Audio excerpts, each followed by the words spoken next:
Hello everyone. My name is David Stol. I'm a writer and editor based here in Toronto covering sports and fashion. And today I'm super excited to be joined by three individuals who really perfectly exemplify that crossover.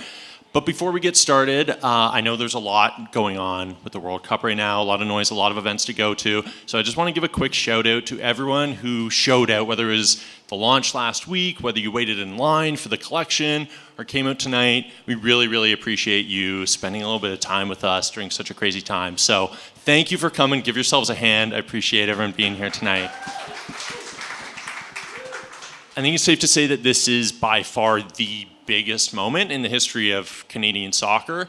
And I also want to give a little bit of a shout out to both Nike and Livestock for creating a collection that feels so insanely ambitious, and somehow they pulled it off perfectly. It looks so authentic. It's incredible. So if you haven't had a chance to look through it, we're going to be here after the panel talk. Feel free to hit up any of the Livestock people if you have any questions, and feel free to check it out because it really is just so incredibly well done. But in the meantime, like I said, I'm really excited to be joined by three people who not only reflect the past and present of football and sports culture, but also kind of show us where we're going, not only with sports, but in fashion and expression and in culture. And we're gonna have a few questions at the end for people as well. If anything pops into your head, feel free to put a pin in it and throw your hand up, and we'll run it to you at the end.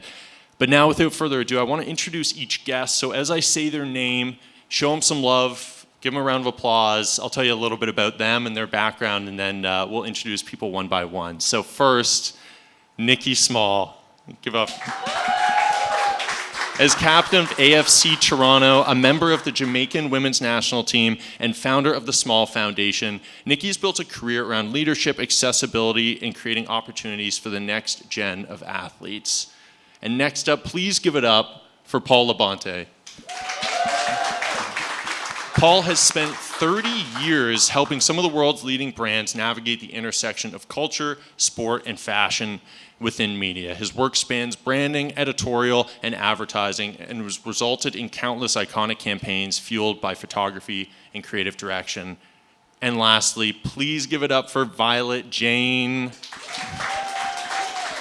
Born and bred in New York City, one of the meccas of sports culture, of course, especially right now, Violet is a content creator and entrepreneur who's collaborated with the sports world's biggest brands. Today, we're lucky to have all three of these figures dive into the culture of sport, how it's changed over generations, and where we're headed both in Canada and abroad. But with the World Cup being in our own backyard, I want to start with Nikki. Nikki is someone whose career has invested a lot within Toronto and has seen the culture grow. What's it like to be able to see something like this come to life in your city?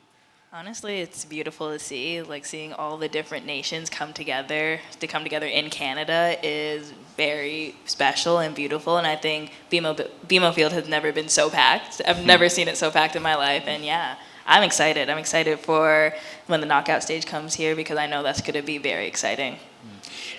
Paul, your career obviously spans decades, capturing cultural moments like this through photography, creative marketing. We want to tap into that, but I want to start kind of getting a baseline of where your affection and fandom and appreciation for the game started, whether it's soccer at large or the World Cup tournament.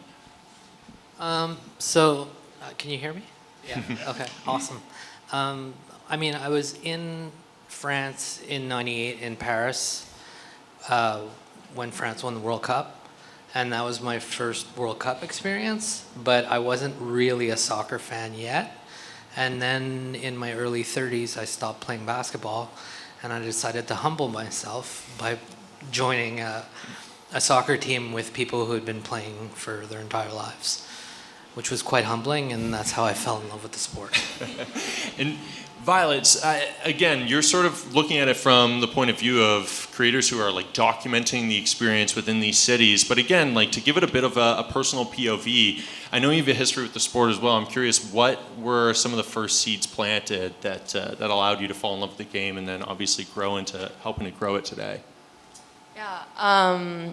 So I started playing when I was 6 years old. My parents put me in Pee Wee soccer, which I feel like was pretty common for kids in my neighborhood. And as I continued to play, I slowly realized it was definitely more of a passion versus just a hobby. And I started to play competitively in high school with a U18 all-girls team. And I think the experience of playing with, other women alone was really impactful and just increased my passion for the sport overall. It was so empowering and taught me so much about myself, both inside and outside of football. And then post-college, now I've been playing on a co-ed team recreationally, and it's just everything's so natural. It's fun to make content about football, and it's fun to watch the World Cup and be able to play it myself. And Nikki, I think one of the things that we're seeing in Toronto and Vancouver in particular is this really magical meshing of cultures, whether it's realizing that there's a trillion Bosnian fans that are willing to show out on the street, or seeing Japanese fans fall in love with Texas barbecue for the first time in the States. I'm curious, have there been any particular moments that you've seen these sort of meshing of cultures come together and you go, oh my God, this is like such a singular moment in the city right now? Actually, I would say today. So one of my teammates, she just came to our team. She's Ghanaian, so obviously for the England versus Ghana game, I was wearing a Ghanaian jersey.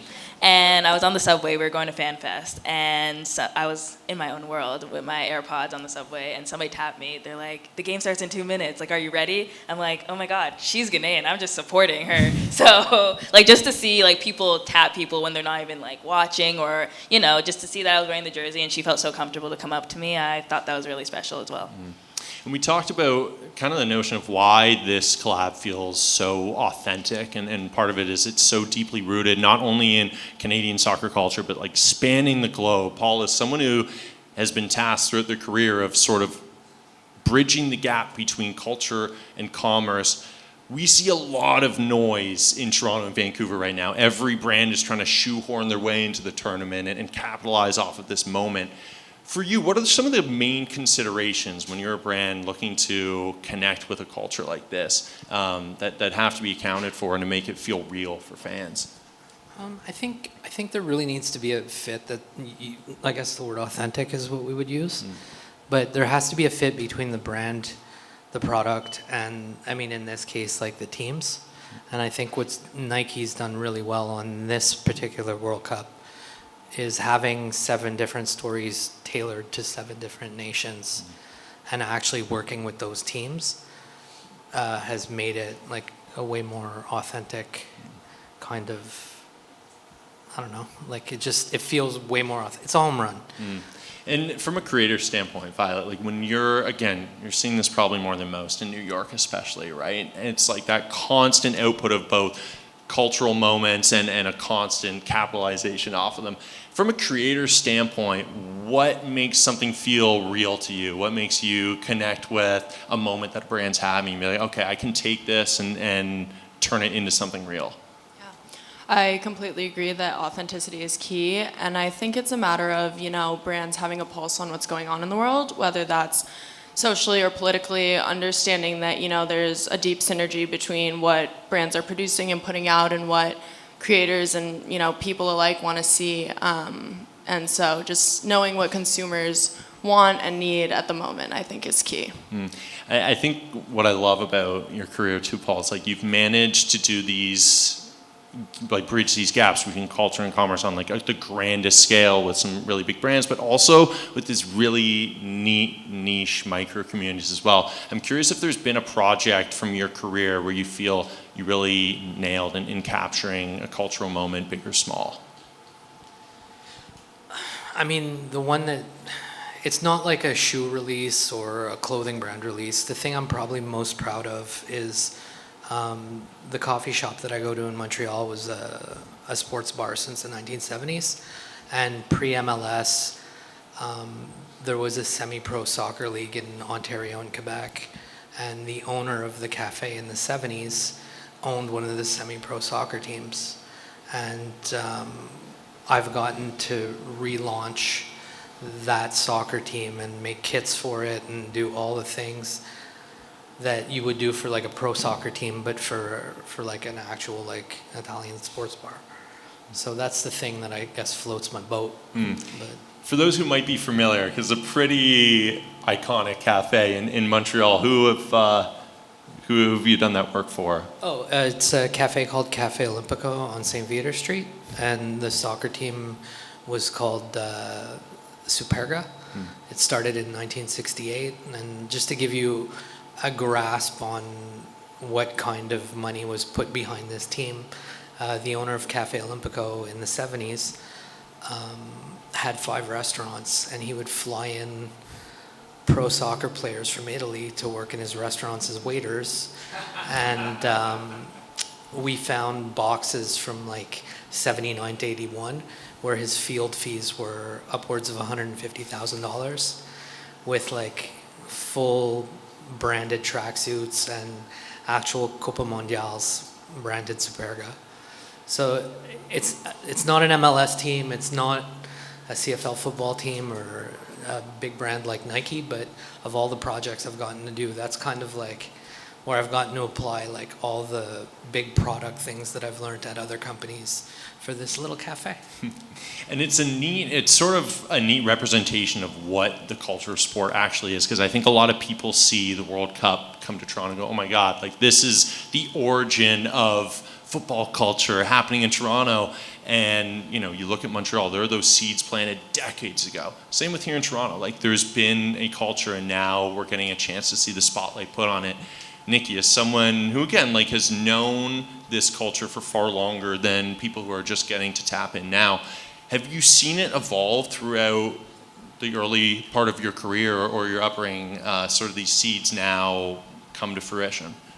Yeah, for sure. Obviously, the women's game has grown so much with the NSL coming last year and making its stamp last year and continuing to grow. And for the next 5 years, I think it's going to be one of the biggest leagues for women's soccer. And yeah, similar with the men, like them qualifying in 2022, coming back home and having a chance to top the group. I think tomorrow it is. But I think that is just so special for all the Canadians to come rally around them in Vancouver and in Toronto. It's been really special to see just how the country is really growing into the soccer culture. It's neat. You can feel this sort of like kinetic energy too, where you kind of go to the outskirts of GTA. We were talking about it, like these spaces that are almost liminal spaces where nothing's happening, and you go out, you go to the subway at Vaughan or North York, and there's just watch parties in parking lots that are normally just unoccupied. I think what you can feel, Violet, in New York as well, earlier this month, you're feeling this surge of energy come from the Knicks winning the championship. Again, different sort of culture of sport, but same energy. What can you say about the way that it affects the everyday flow and everyday energy of the city, having something like that happen? Yeah. I am so proud of the Knicks. As a born and bred New Yorker, it was very, very exciting to see them make it to and win the finals for the first time in my life. I mean, they haven't won since '87 or made it to the finals since '99, and so the energy is just infectious. I was, at the bar for every game, and the closer we got to Game 5, more and more people were coming out, and you just see Knicks jerseys everywhere. And I think the most exciting part is not just the energy, like each post-game, each time we won, but the lasting energy, after the finals still today, and it's going to continue. People are happy, and the city's brighter and everyone's smiling, and New York is rarely like that, so very exciting. And Nikki, someone who's played, again, both down in the US and now is playing your professional career up here, is there something distinct that Canadian fandom is defined by, or Canadian soccer culture? Like what sort of sets it apart from that experience in the States, that when you come home, you're like, okay, this feels like Canadian football culture? I don't know. For me, obviously here feels like home. It feels like family. Like my school, Wake Forest, like they did such a good job of treating their internationals really well. But just to come home and see my families in the stands week in and week out is truly special. I keep on using special, but honestly it is. Just because like I didn't get that for 4 years. I only got that in my youth career. So obviously coming back and just seeing how proud they are of me every week, no matter if we win, lose, or tie, I'm loving it here. And when we talk about sort of those origins of growing up and being in a feeder system for Canadian football, what steps do you look at the system now and go like, oh, okay, these are the areas that we still can progress in to grow the culture? Or what gaps is the World Cup maybe filling that we haven't had the chance to develop in the past? I think a huge thing is obviously funding. Growing up, like considering the TFC or like Academy Boys to the women's academy, it was night and day.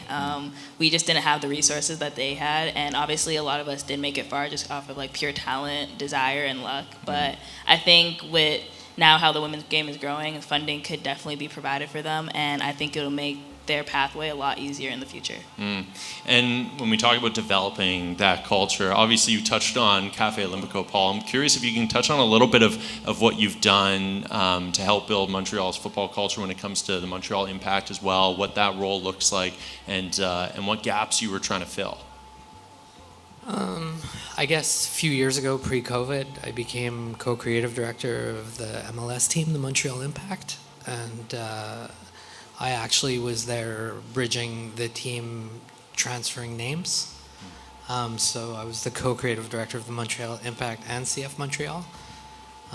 Is there a specific thing you want me to touch on? No, just if it... when you were bridging that gap, what was the goal? When you looked at those two teams and you say, okay, this is what's missing from whether it's a team branding standpoint or a culture standpoint that we want to refine or inject into the city? So I think, first of all, it was an ask to change the name of the team, and it was figure out what we should call the team. And I thought for the Saputo family, what made the most sense was to actually give the team to the city, hence calling it CF Montreal, low-hanging fruit. And it was really, really based on, like, when they bought the team, it wasn't in the MLS. They weren't in love with the name Impact, and they wanted to change it. And I thought, what better thing to do than give the team to the island of Montreal? And Nikki, when you think about, again, playing at the highest level of Canadian soccer, how do you think these niche, like more community-driven teams like a Cafe Olympico or some of these smaller, more grassroots leagues play a role in developing our culture? What's sort of your relationship with those? Yeah, I think they're the future. When they come to our games, they watch us play week in, week out. They've never had that before, especially for a women's league. Obviously, the men's, it's been brewing, and like obviously it's getting a lot bigger and better now, but I think them coming and seeing what they could do in the future really helps build the game, and that's going to continue grow the game for years on end. I think obviously we're surrounded by kind of the epitome of football style, soccer style, and the culture being embodied in the collection from Nike and the 7 different labels. I'm curious, Violet, what speaks to you when it comes to football's stylistic identity? Is there something that sort of like plays a natural role when it comes to fashion, and what sort of sticks out about that sensibility to you? I mean, I'm definitely biased, but I think football, out of all sports, has the best gear. I think it's, functional and fly and timeless, and that just goes hand in hand with my personal style because I like to spice things up and make them girly, but at my core, I really like functional pieces. So I think the ability to wear something that's made for movement and sport and is just easy, is effortless to throw on, and you can elevate it in your own ways and add your own touches. But jerseys with skirts, this kind of thing is usually what I like to wear. So, Nikki, what's your relationship with on-field style and in terms of performance? Is it totally separate? Is it something that's not really in your mind, or is there like a sort of validity to look good, play good, and do you get why it's such a core part of sport? I do fully believe in look good, play good. I think if your walk-in fit is fire, you're gonna have a great game, and you can leave in that walk-in fit, and everyone's gonna know you're that girl. So, yeah. And Paul, as someone who kind of specializes in, again, sort of these figures or these moments that can kind of punctuate through culture and make like a lasting impact, who are some of the players, whether you look back on that French team that you'd fallen in love with, or Montreal players, or anyone who sort of really defines pushing the envelope or the sport forward from a stylistic point of view? On the pitch or off? Both. I mean, on the pitch, it's guys like Eric Cantona and like older players that would just flip their uniforms. I think that was always incredible. And then when it comes to like fashion and football, like you look at terrace culture in England, you look at like what Palace did too. It's like, it's kind of tongue in cheek and feels like, they're touching on I don't want to say 90s rave, but the idea of wearing like indoor soccer shoes with like aquascutum jackets and Stone Island shirts. Like I just think that it's interesting how fashion's traveled through fandom, like off the pitch. I find that kind of super compelling. And I feel like New York is a city in particular that embraces that expression. You know, you have some more buttoned-up cities, more conservative cities that maybe just want their athletes to keep it on the court and then leave it there. But New York is somewhere where, you know, you embrace that expression on or off the court, on or off the field. What are some athletes that, whether it's growing up or recently, that stylistic expression is like just connected with you, Violet? Jules Kounda and Hector Bellerin are definitely two people that I look up to stylistically. I think their walk-in fits and just street style in general is pretty fire. I think they have such a range that I appreciate because within my own style, I like to diversify based on how I'm feeling that day, how I'm dressing, and I think they have a range from like preppy to streetwear to like really buttoned up to sporty that I really admire. Obviously, Paul, from a Canadian point of view, this is, I think, already a landmark tournament. I think last Thursday really showed a huge step forward when it comes to Canada's on-field culture and moving forward with a huge win over Qatar. I'm curious, as someone who, again, fell in love with that French team, has watched the game for a long time now, how far away are we and what do we need to do in order to be in the same breadth of conversation of the Germanys, the Spains, the Frances of the world? How do we get there? I mean, if you look at like what's available to kids today, like I was talking about it the other day with a friend, there's like football camps, there's teams and cities they want to play for when they're kids, and there's like way better development programs that like everything has to do with like on the pitch, and like there's more and more soccer culture in and around like the whole country. So come 15, 20 years from now, there's going to be a way better caliber of player, 100%, in my opinion. I don't know what you think, but, right? Yeah.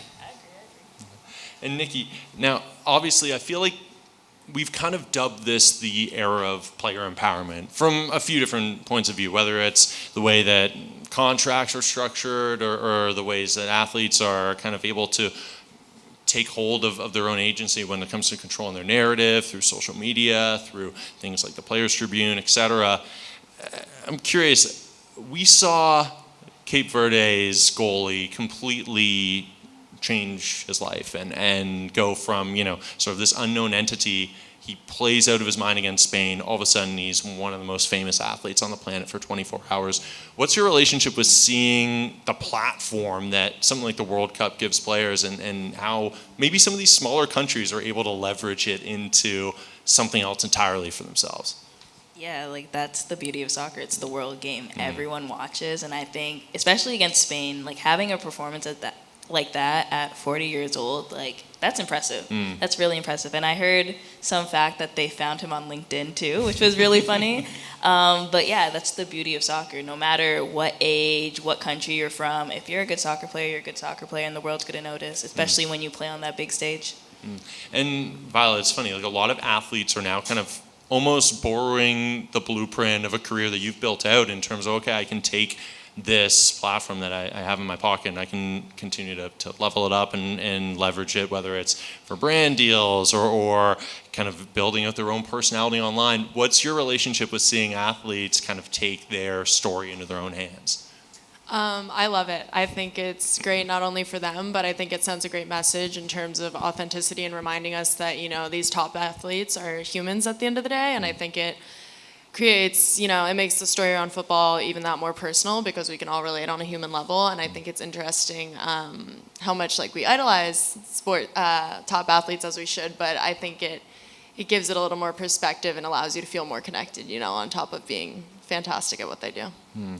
And Nikki, the last few months, not just what's happened on the field over the last couple of weeks, but the months leading up and the excitement, obviously people traveling in and supporting the tournament.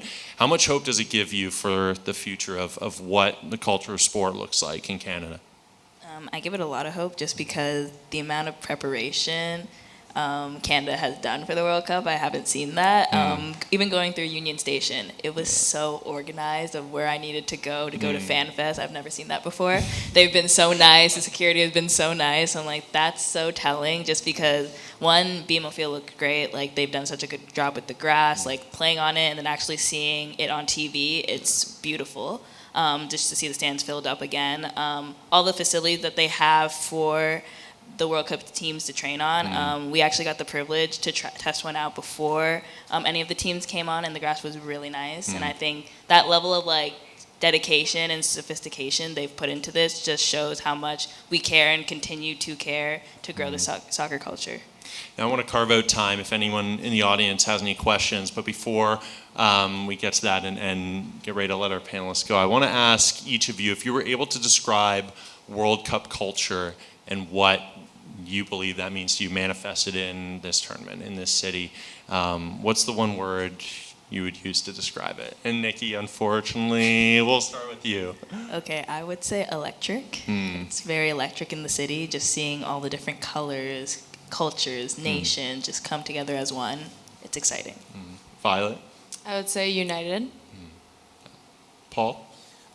I think coming together to watch something and the electricity and the melding of all the people from different places coming together that are Canadian, but that are maybe from somewhere else, come together and like watch the games. Yeah. Thank you guys so much for your time. If we could give a round of applause to our incredible panel. Thank you so much.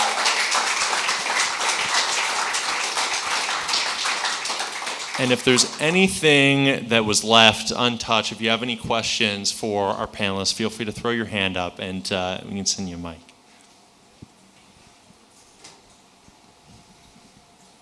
Thanks. Thank you guys so much. That was amazing.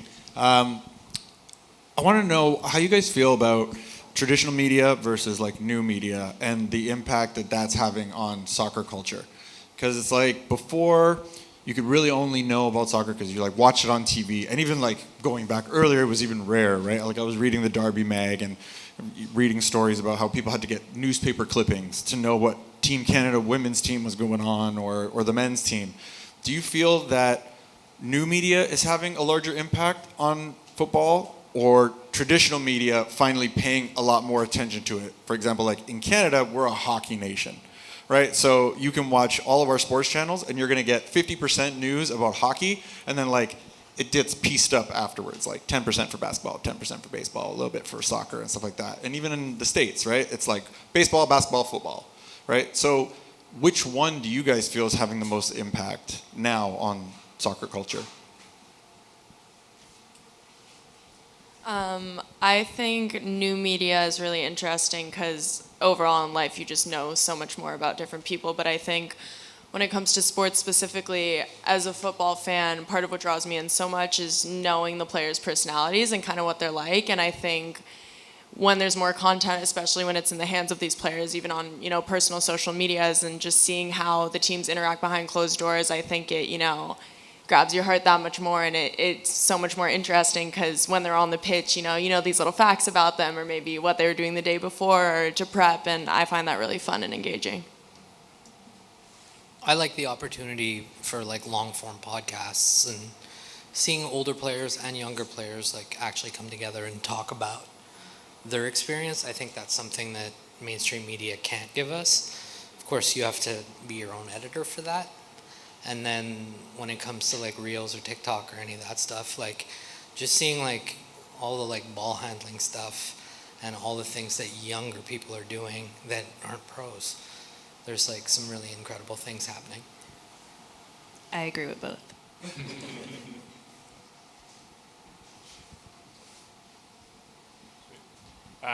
I think everyone who asked the question is going to thank you guys for speaking, so thanks again. But speaking of new media, Violet, I have a question for you more specifically. When it comes to this like intersection of like creators now that are blending fashion and sports, or just like two cultures that have always like had a connection but are now seeing that more than ever, what are you excited about as a creator, like post World Cup? You know, right now, and I'm sure for maybe the last 6 to 12 months, you've known that this was coming and you knew opportunities for someone like yourself are going to be there.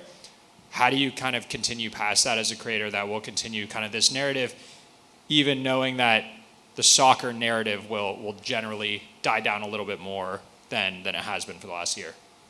I just think that the idea that more and more people are getting engaged is really exciting. I think growing up and playing, I thought that, soccer, football was huge in the States, and I thought everyone played. But getting older now, and having visited Europe and just see how big it is out there and other places all over the world, it's this surge of coming to the States right now and seeing people get engaged is really fun because whether people are getting into it now because of the World Cup or whatever, I've had friends say to me, I've never touched a soccer ball in my life and I'm interested in playing, and I love that because at the end of the day, football is community and football is fun. So I think even when the World Cup ends, I'd love to see more people playing and watching and engaging overall. So. Amazing. Thank you so much, guys. And again, shout out to Nike, shout out to Livestock. This is something that truly could not have existed in any other space in the country. And to see it come to life like this, it is, again, so ambitious and so well executed. And thank you all for your time. Let's give it up one more time for our panelists.